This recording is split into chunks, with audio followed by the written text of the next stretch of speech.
Hi. Today we're going to talk about how to use Google Earth and some of the tools related to it in the classroom. We have Frank, Nick, myself, and Eddie going today. So Frank's going to start us off with an overview of Google Earth. So why don't you take it away, Frank? Okay.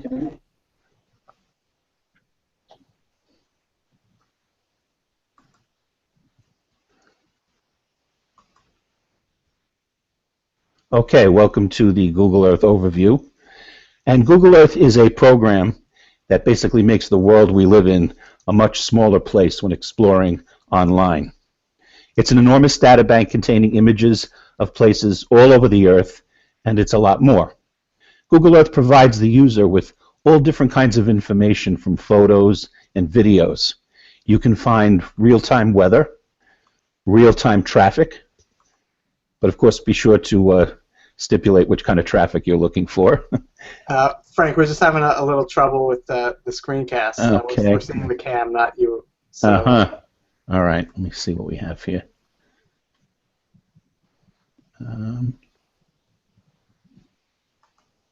How did I know this was going to happen? Okay, so if you go back to our chat window, you should be able to click the green screen share option. Okay. Back to that. And you want to pick your Google Slides. Okay, now. All right, now it's there. You see, it wasn't there the last time, but now it is. So it should be okay. Okay. We'll try again. All right, I'm still seeing you. Oh, there we go. Okay. Okay, perfect. All right, so pick up from where you left off. Okay, except now I'm not seeing it.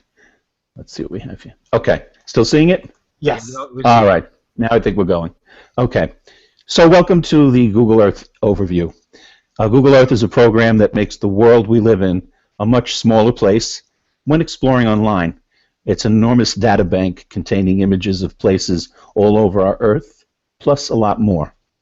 Google Earth provides the user with all different kinds of information from photos and videos.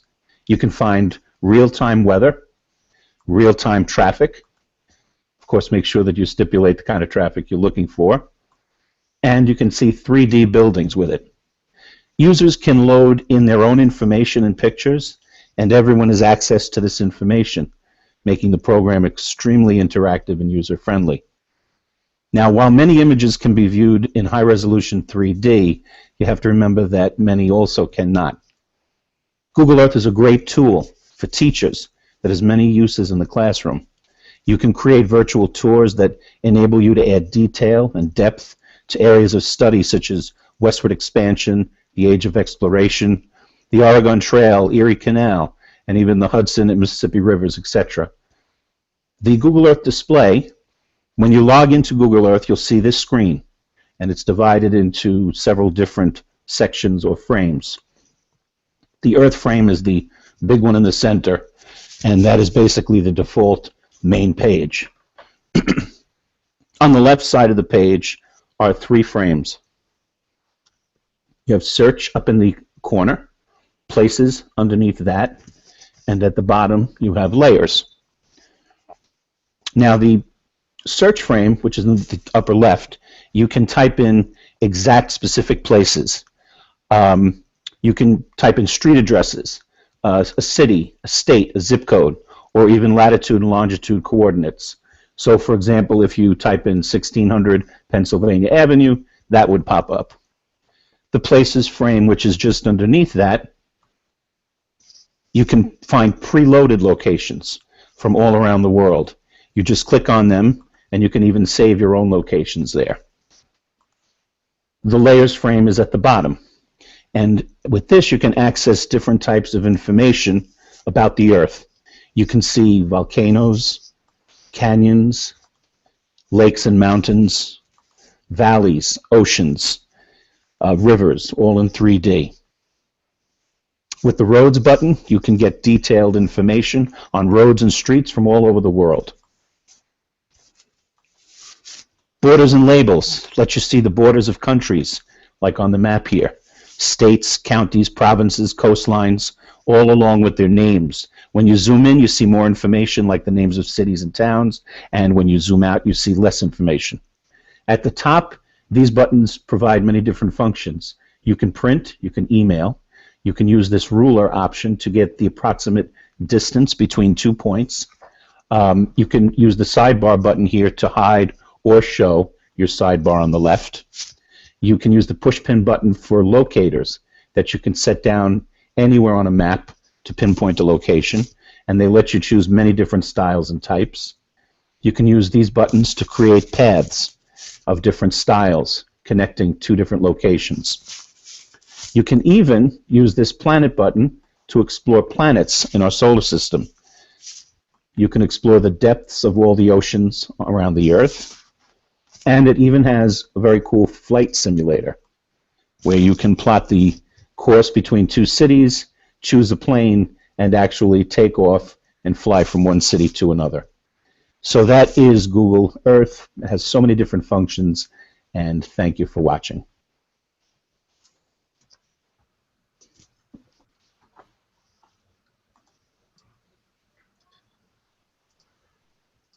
All right, so I think now we're going to switch to Nick, and you're going to take us on a walking tour. So why don't you take it away? All right, so I'm going to show you really quickly a little bit about one of the main functions that we have with Google Earth, which is Street View. It's something that you can see with Google Maps as well, but you get a lot more detail with Google Earth, and you really can allows for a lot more individual discovery. So some applications for the classroom and what it might look like for the students where they're able to use it. I'm an Italian teacher, so I want my students to see what a real gelateria looks like. Go to one of my favorite places in Florence called Gelateria dei Neri. Not only is it one of my favorite places for gelato, but it's also one of my favorite streets in Florence because that's something I noticed when I was a student there, is you have pretty much any kind of shop in the world. So you can already imagine a litany of applications you might have just for street mode, and it's something that's really user-friendly, especially for students. It feels like a video game. You're looking around, and the way you can maneuver, you kind of click to where you want to go. And now, something I would do is just ask my students to look around at the different stores, and as a language teacher, I can't ask for better authentic material than the opportunity to virtually walk around a street, famous street in the city of Florence. And in terms of assessments and things you can do with that, one really great feature we have of this is, let's say I ask them, I don't know, to find a pub and a scavenger hunt. Well, how do I do that? One important feature we have is the share. I need to be signed in for it, so you'll see me sign in real quickly. Now that I'm signed in, I have this share button up here in the top right, and I can share a screenshot on Google+, or I can email the image to myself. So if your students have Google+, it's really easy, or you can email the image and kind of collect a bunch of images, or you might have to use your desktop's screen share feature, or not the screen feature, but the screenshot feature, and then you can collect a bunch of things that way. A couple of things I've noticed when you're in Street View, or if you want to go from place to place, there's a couple tricks I just want to quickly show you in terms of navigating. When you're trying to go from one place to another on your preset places, it helps to exit Street View first. Now let's say you want to get a little more specific than just something like that.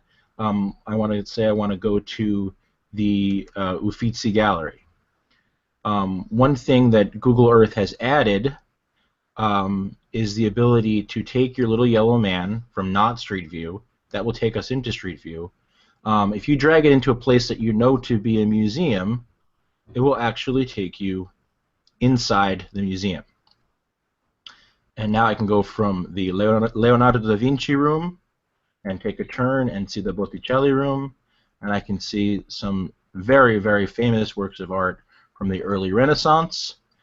And if I really, really, really wanted to do more with this, there's actually a feature, which I'm not going to get into right now, called Google Art Project, where you can do this very similar view to this, but limited to the museum, with even better graphics and tons and tons of information on all of the material that we have there.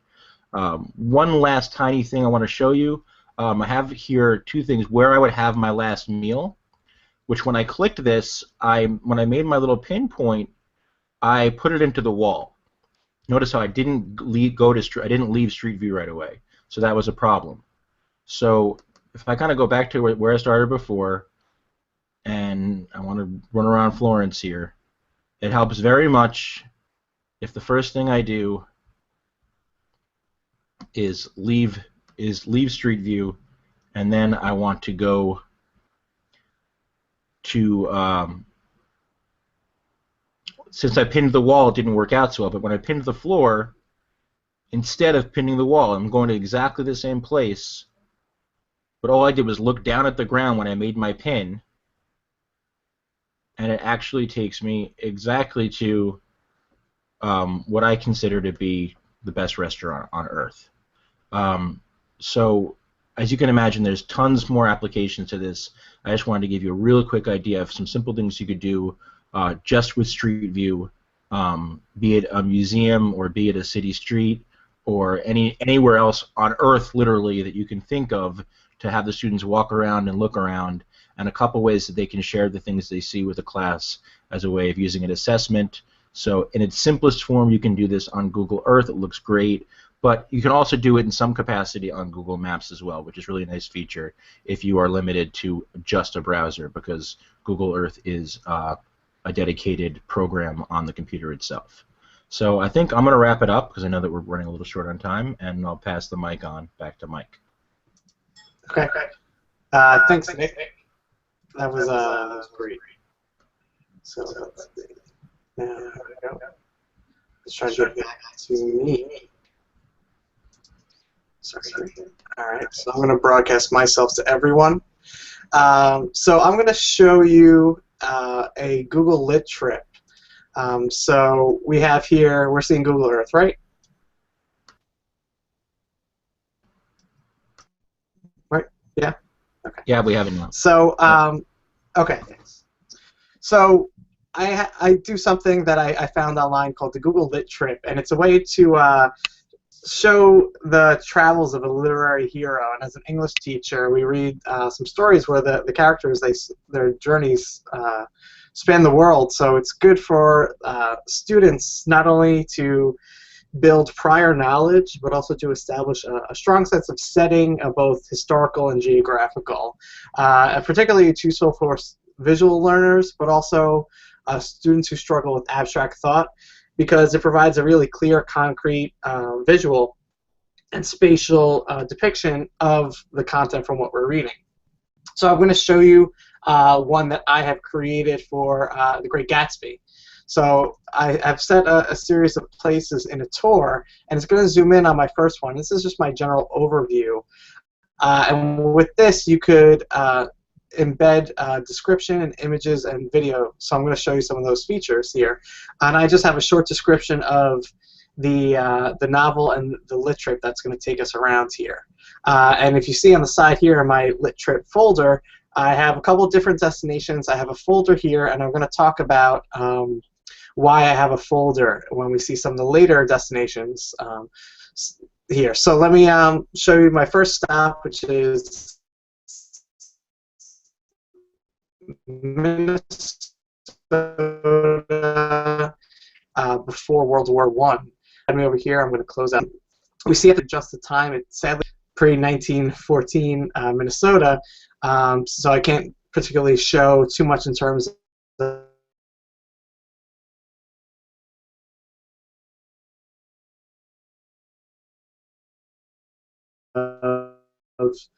what it was like there with images on the ground. But then if I click what Minnesota looked like before World War I, and it helps my students to get a good picture of what the characters were living in their world. And I embedded a YouTube video that shows the same thing. So I'll just play a brief clip of that. It's old photos of St. Paul, Minnesota, from like around that time period where Nick Carraway and Gatsby would have grown up there.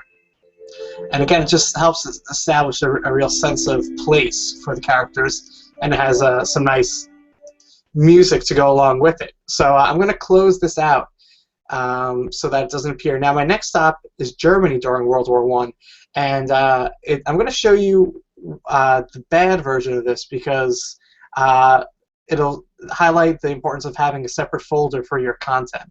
So when I click on this, the trip will send us to Germany, but there's going to be an obstruction there to really block what we could see. We see I do have images embedded within this, but they're so large and they block up what we're seeing so that it doesn't really help my students see the distance that they travel. So if you right-click on any of your destinations and you go down to Properties, you could play around with some of what they have here. And I know that's blinking on us. So I'll just move this over a little bit. All right, so we have our content here. I'm actually going to cut this out of our folder. Cut that, and click OK. And instead of having it appear there, I'm going to add a folder. So if I right-click and I'm going to click, Add Folder, I'll entitle this Germany Multimedia. And I'm going to drag it to the spot where I want it to be, right under my destination there. And now when I right-click on this, I could paste the images. You could add images here with the URL I've already added to here, and I'm going to click OK. But when I click on it, this photo here is still too large for me. So what I'm going to do is I'm going to go back into this section here, and I'm just going to see. I'm going to play around with a little HTML coding. This second image is the one that's too large. If you go in here and then you just put width equals, and 500 is a good size for that. And when I click OK, now the image is going to resize to something much more manageable. So it's a more beneficial way of embedding something like that there. So one thing I will also want to show is how to add a photo and how to add a video. So I'm going to create a new one very briefly. I'm going to have a new folder, and I want to title this one The Odyssey. That's one of my main texts. I'm going to